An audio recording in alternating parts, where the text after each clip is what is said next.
At least it is for me. It's 20 minutes past 5 on a Friday. I was going to be early today, and then I started fighting technology. I should have really left it until after I'd done the reading. But anyway, the bottom line is I fought technology and I won. It was marginally frustrating, but anyway, I got through the whole thing. And I got to admit, I did use ChatGPT. I guess I shouldn't advertise one. I used AI to actually help me get through the problem because it was just frustrating. I was actually trying to use an app I already had. It wouldn't let me use it. So I had to download it again on my desktop here. And then the instructions that the web developer gave me to actually allow it to be used on my Mac were like 5 years out of date. So ChatGPT, let's just use the one I use actually, brought me up to date. I said, here, this is what I want. It's macOS Sequoia, and it did it. What's it got to do with today's reading? Well, kind of a lot, because in the past when I got frustrated with things, got frustrated with myself, I've not been allowed to let it go. But today's reading actually it's called Cultivate Compassion. And the first thing that we are told to do is to cultivate compassion with ourselves. And that makes sense. Whatever quality you're looking at in life, if you cannot exemplify that quality in yourself first, you really cannot express it towards anyone else. It's impossible. You cannot love someone unless you love yourself first. You cannot give money from your bank account if it's got zero in it. And just the same way, you cannot give a quality of life out to someone else if you don't possess that quality, because you're looking at an empty account. Anyway, that's my intro. Could be the conclusion as well to this reading. Cultivate compassion. First quote is extremely well known. It says, if you want others to be happy, practice compassion. If you want to be happy, practice compassion. And that was the Dalai Lama, His Holiness the Dalai Lama.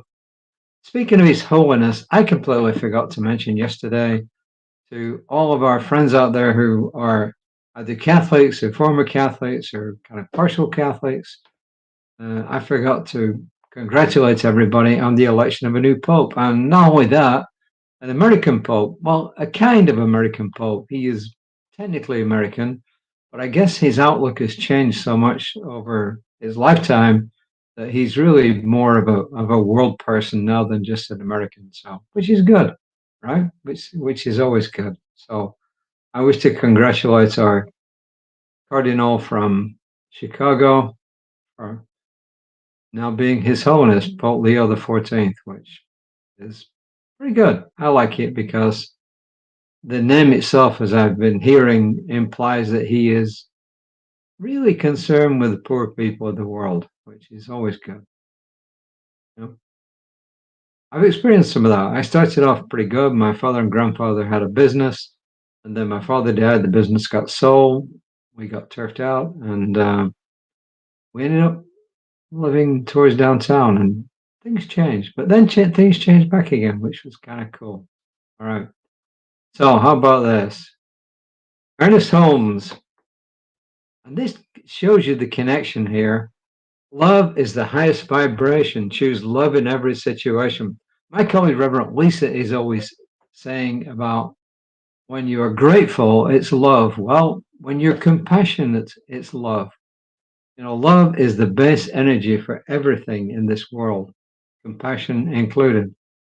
And this is from our writer this month, Diana. She says, cultivating compassion for people and situations that harmed us is not easy. When I was growing up, my childhood home was not always a safe place due to my stepfather's disease of alcoholism. I didn't have that issue. I didn't have a father growing up. He died. My stepfather, my mother, my sister, and I were all deeply entangled in that dysfunctional family system. As an adult, when I began the work of healing childhood wounds, I found it helped to envision my stepfather as a young boy, growing up with a mother who suffered from the disease of addiction. I now believe he did the best he could in light of the upbringing he experienced, with parents who showed him little love or kindness. And you often find that in life that people who've been abused often become abusers. And people who've suffered things like she's talking about here also tend to act that out later on. It's not always true, but there's a lot of truth in the fact that abusers often have been abused themselves. He says, not long ago, as I read about the science of unhealed childhood trauma, it occurred to me that my mother likewise suffered trauma from childhood neglect and abandonment, as well as from the hardships of extreme poverty.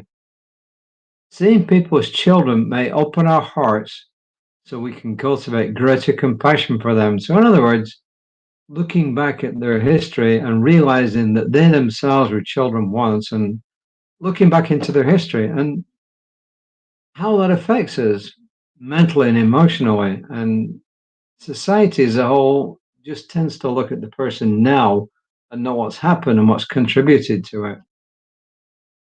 So she says, I repeat it, seeing people as children may open our hearts so that we can cultivate greater compassion for them. And then she, of course, she has the writer, which is true, saying, of course, allowing space in our hearts for love and compassion does not mean that we should accept unhealthy behaviors in anyone. So you forgive the sinner, but not the sin. But understanding generational trauma can help us release hurts that aren't serving our physical, emotional, and well being. Keep in mind self compassion and self love also are essential in our healing journey. Buddhist teacher Pema Chodron, who we quoted here quite a bit actually, tells us, quote, compassion for others begins with kindness first to ourselves. Compassion for others begins with kindness towards ourselves. And she has a good ending. She says, be gentle with yourself. Cultivate compassion for your own human frailties. Fill your heart with love.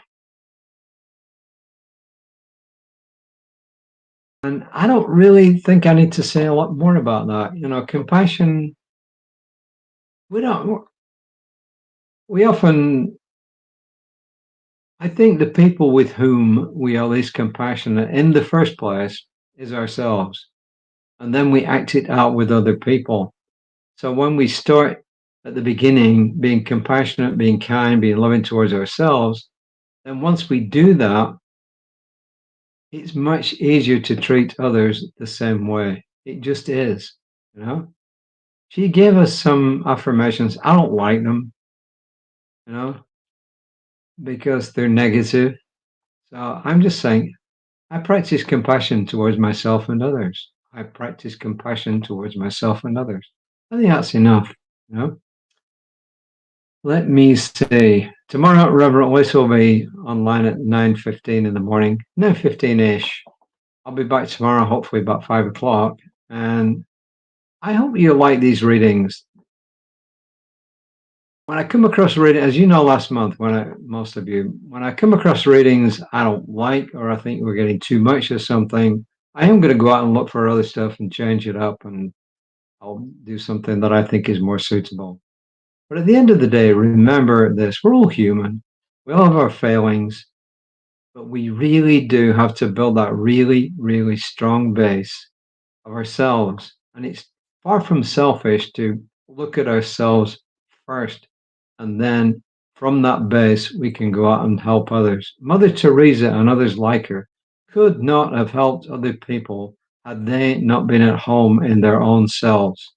If they weren't at home in their own selves, they couldn't have done it. At least they couldn't have kept it up for the length of time. You could probably keep it up for a while, but it would be fake.